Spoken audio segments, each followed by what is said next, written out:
that idea. Kubi, what happened? We was bragging. Já jsem tak jel prostě a teďka jsem valil a teďka jsem kurva zatočil a Honzi na mě řval, ne, nejezdí na jedničku ty kokote, a já jsem jel, ne, nejezdí na dvojku, já jsem jel na jedničku.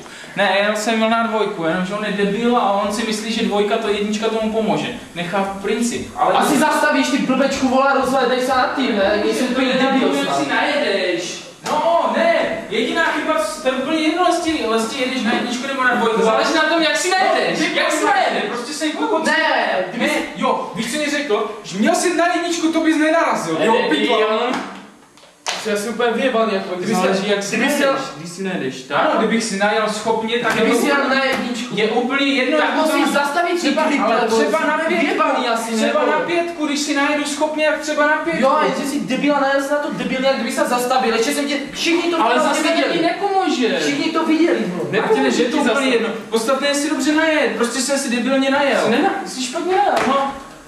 Přední každopádně je to... Kdyby si jel na jedničku, tak zastavíš a neuděláš to. A kdyby jel na jedničku a stane se nepotřebuješ stejně.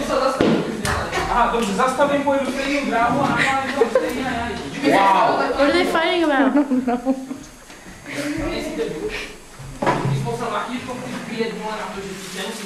Ale hovno machýrkosti, já tak dělám vždycky. Tak si zajít do servisu, ne? Ale mám to nechat doma.